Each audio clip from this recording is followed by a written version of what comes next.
Hi, welcome back to Max Nave Horsemanship again. And today, well, there's no horse in here.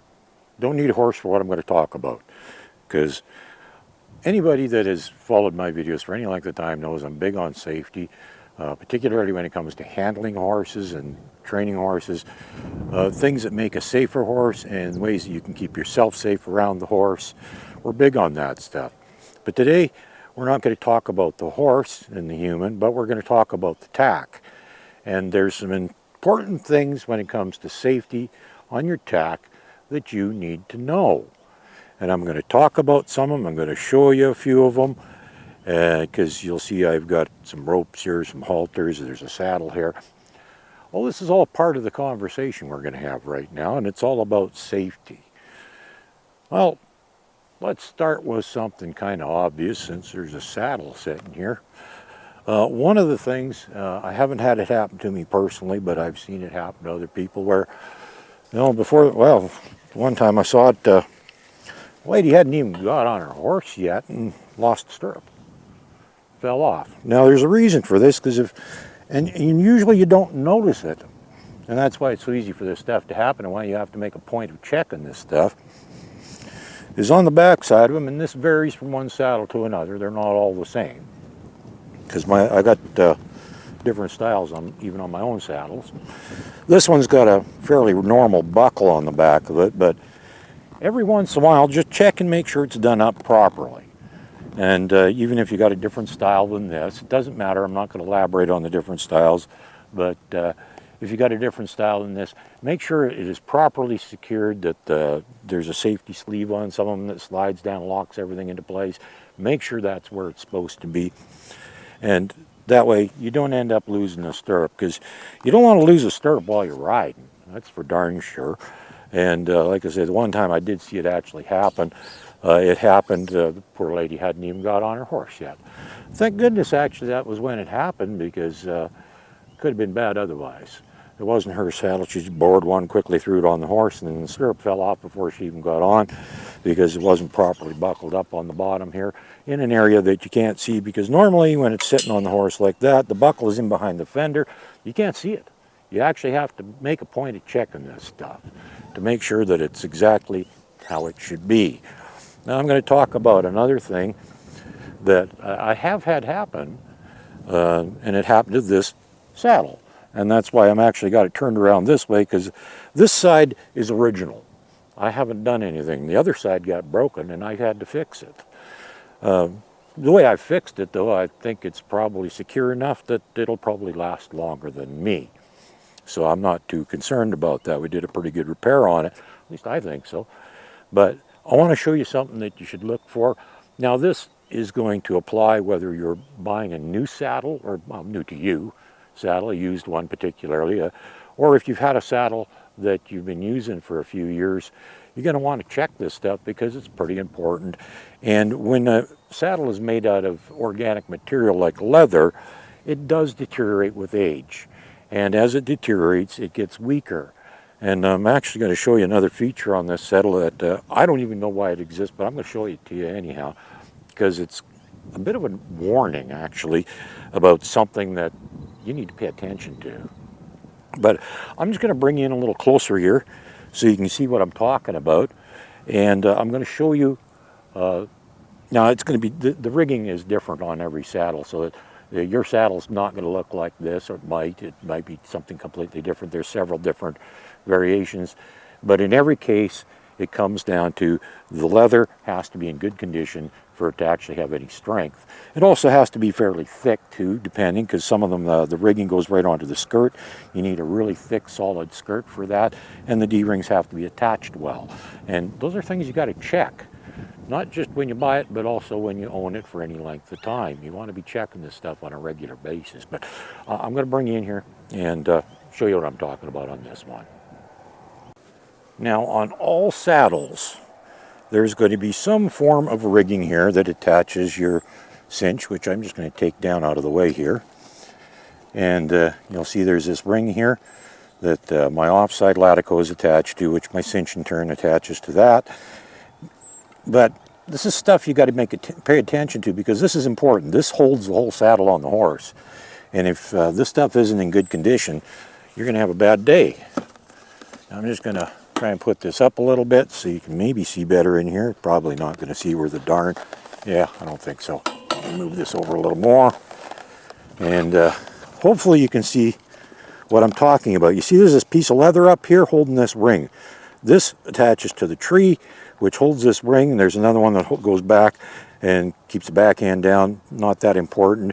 And like I said, every saddle's a little bit different. Some will actually have this ring attached right to the skirt. It'll be like a half moon. There's a number of different variations, but you have to pay attention to the condition of the leather. Now what happened on the other side is this piece of leather tore. Now there was a little bit of an incident that led up to that I'm not going to elaborate on, but when you go to buy a new saddle, make sure that you inspect this stuff good. Look for discoloration, corrosion, all sorts of stuff. If it starts tearing and it's not a particularly thick piece, this one's fairly thick, it's not tearing, it's still pretty good. That's why it's still there. I didn't change it because no need to. It's fine. The one on the other side I did something with. I put a new piece in there that isn't even leather, so it's never going to deteriorate, and it's rated for ridiculous amounts of weight. Far more than you'll ever endure on a saddle. But this is the kind of stuff you got to check. And for the ones that they have a D-shaped ring riveted onto the skirt, make sure that around those rivets that the leather isn't rotting out and it turns green sometimes, and that's an indication that there's something going on. Moisture's been there, and you got weakness happening. And weakness can lead to accidents. So just make sure this stuff's in good shape, whether you're buying a used saddle or you've had a saddle for a number of years. Constantly check this stuff and make sure it's in good shape. And again, here's an example. You can see the buckle on the back side of this one that is normally hidden. This is holding the stirrup up. If that was to come undone, well, you're going to lose a stirrup. Don't want that either. Then I'll show you something else on this saddle that I thought was a little odd. Never did figure out quite what it was for. Moving back a little, you got these pieces back here. Now, I don't even know why this saddle has them on it. Typically, this is about the area where you would have an attachment for a rear cinch. And, well, if you've got a rear cinch, you can use it. But in the case of these, if you see something like this, be very careful. You'll notice this one's actually torn a bit. That's because I was just testing it to see how strong it was. It's not a particularly thick piece of leather, but it's in about the right place for a rear cinch. But I thought, no, it doesn't look like strong enough. So I stuck something in there, give it a good tug, and sure enough, it started to tear. So I said, no, we're definitely not using that for a rear cinch. Not that I would anyhow. Don't really need one unless you're riding up and down mountains. And we don't do that out here in the prairies. So don't even need one of those. Why these are on this particular saddle, I don't know. But if you ever see something like that, don't try attaching anything to it that matters, because it's not going to be strong enough. Occasionally you'll see something like this on the front on the other side of the saddle, and well, give me a sec, I'll turn this one around and show you. I think it has one. No, it doesn't. Okay, my bad. This saddle doesn't have one. My other two saddles do. They have a piece, looks very similar to that, but it's up here. And it's for, if you've got a particularly long latigo and you got a lot of end on it, you just put it up and drop it through, and it's just kind of a place to hang it up out of the way so it's not hanging way down low, or it's going to get dirty and stepped on and whatever. So, and you can see the material I used in there on this side. That stuff, that's actually part of a strap that is, I think it's rated for about 3,000 pounds. There's no way there's ever going to be that much force on it, so that piece there is absolutely adequate for this saddle. For as long as I'm going to ever own it and what I'm going to use it for, that's more than enough. And even if I actually rode it on a daily basis, that would still be fine. So those are the kind of things you want to be checking out and make sure are in good shape. Now I'm going to move on to something else that's a bit of a safety issue, and I'm going to leave the camera down low for this one so that you can see what I'm doing, because seeing what I'm doing is kind of important, because this is, again, a safety issue, big safety issue, and it's about handling your lead rope. There's a lead rope tied onto the fence here, and that's just because, well, I needed to attach one end to something.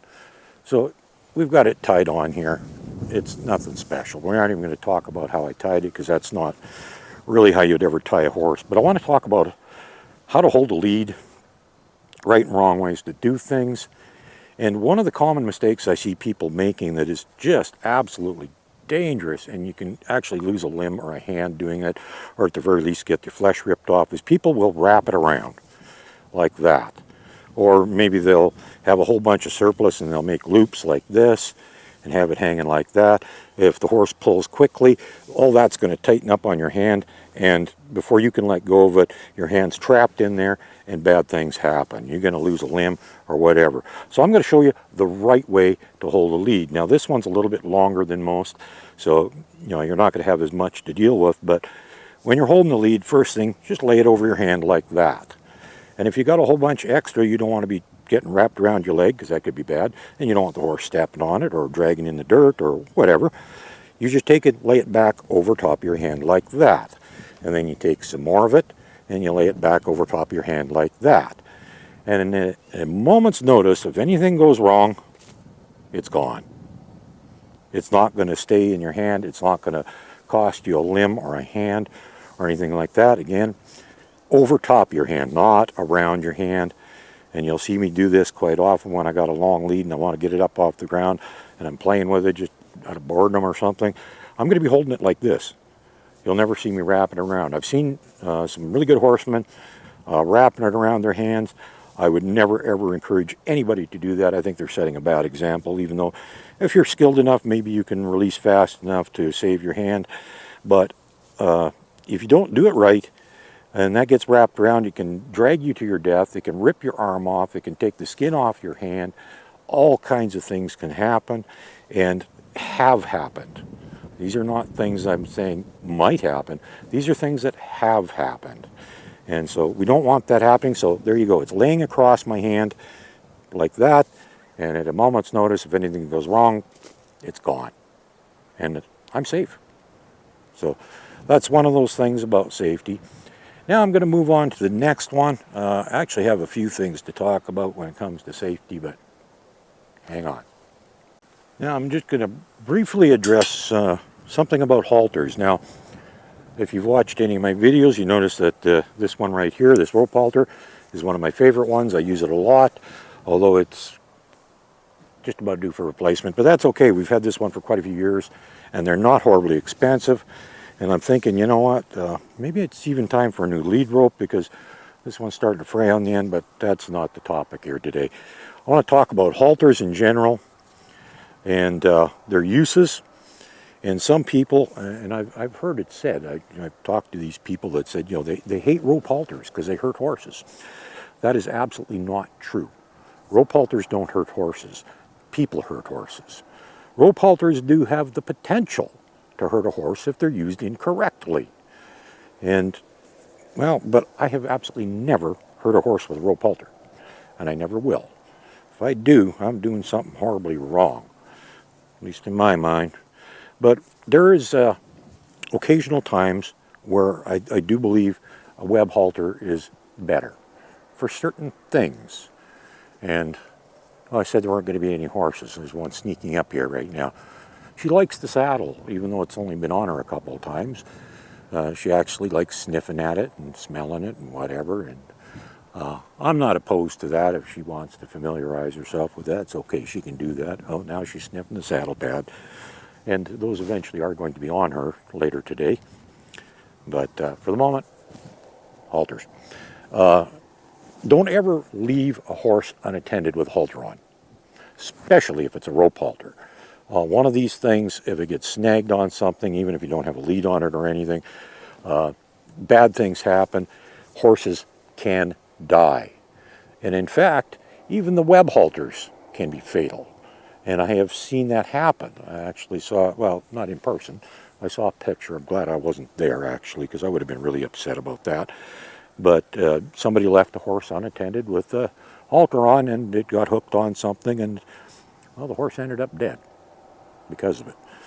So don't ever leave a halter on a horse. Now, there are ones that the web halters, there are certain ones that are designed as a breakaway, or they call them depending on where you live, they get different names: pasture halters, breakaway halters, safety halters, whatever.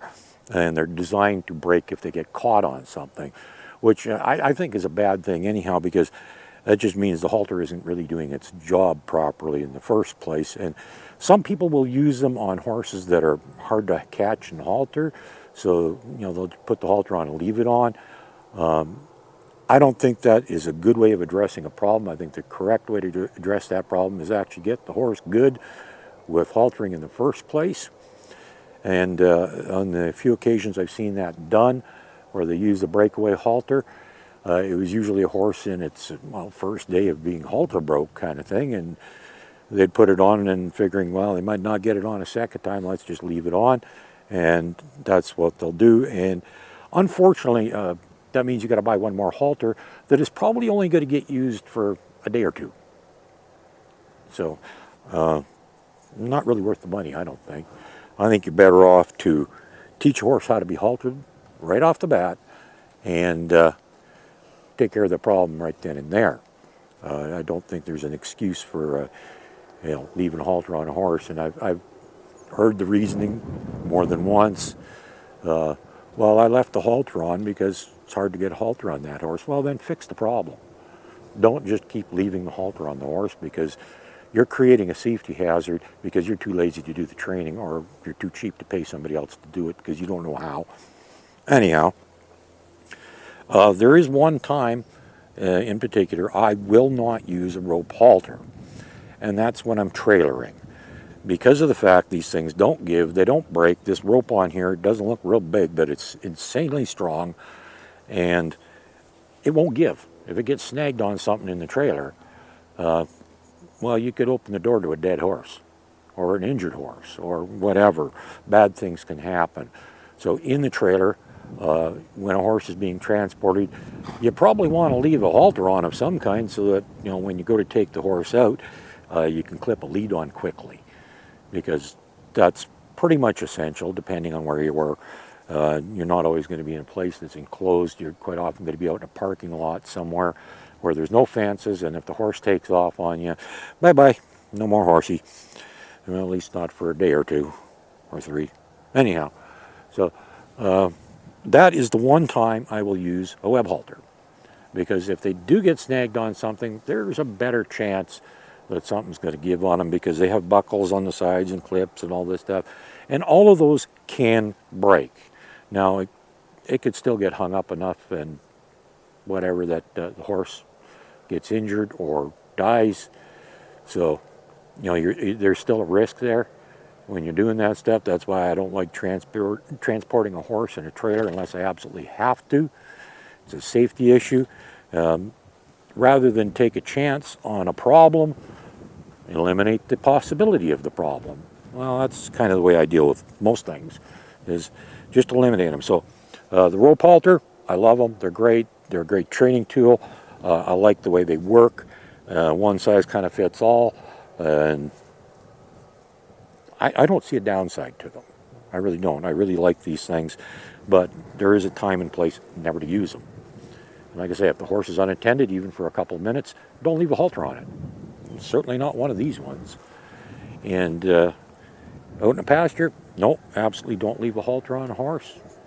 Some people say it's okay if you use one of those safety halters, breakaway halters, whatever. I think there's other ways of solving the problem. And when you're trailering, absolutely do not use one of these. You will want to use a halter of some kind in a trailer, but definitely do not use a rope halter. Once I did use one, I confess, and if you look through my videos, you'll actually see that one with one of my own horses. And it was because I'd gone a considerable distance away from home, and I forgot to take a web halter with me. And all I had with me was a rope halter, and so that's what I ended up using to trailer the horse. But it wasn't without a certain amount of, well, I wasn't real comfortable with it. Anyhow, hope those tips help you out. Check your saddle out. Make sure it's in good shape. Every aspect of it. Make sure the buckles are done up. I actually bought some new components for this one, even though this is a cheap saddle. This was a brand new cinch, because the one it came with, I prefer a bigger one anyhow, and I wanted to make sure it was brand new because it's a safety item. That's actually a pretty good brand one too, and I won't mention the brand, but hey, Weaver, if you want to sponsor me, I'll be more than happy. Other components, I changed the stirrups because, again, a safety issue. I got big feet. I need a wider stirrup so I don't get hung up in it. No risk of that. So these are an oversized stirrup that I got on here. So all in all, I got less than 500 bucks into this thing. I bought it used, and it is what it is. It's nothing fancy, but if anything happens where I got to drop it on the ground and it gets scuffed or dirty, it's not the end of the world. I've mentioned this before. So I hope that helps you out a little bit. A few safety tips. I'm going to try and keep it short because I don't have much battery life left, and I want to do one more video yet today. And you'll actually get to see me put that saddle on a horse, but you won't get to see it until next week because, well, I'm doing this a little bit ahead of time, and just in case something goes wrong and I can't do one. I like to have at least one or two ahead. That way I don't disappoint. That's what it's about. Always something to offer you, hopefully. Anyhow, safety items, proper lead handling, several components of the saddle you should be checking out on a regular basis. Do not leave a horse unattended with a halter on, period, of any kind. And rope halters, never use one in a trailer. Using a web halter in a trailer isn't necessarily going to solve all your problems. And maybe a breakaway won't even do the job sometimes. I don't know how well those things work. I've never used one, never owned one. In fact, I haven't even seen one. I just know they exist, and a lot of people like them and they use them. But like I said, teaching the horse to halter is a much easier thing to do in the long run. So have a good day, and we'll see you on the next one, which, well, for me, that's going to be just in a couple of minutes when I move the camera and bring a horse in, and I'm going to show you a few things that we do in the saddling process, because we haven't shown you the next stage yet, and you're going to want to watch it. It's helpful. See you later. Bye.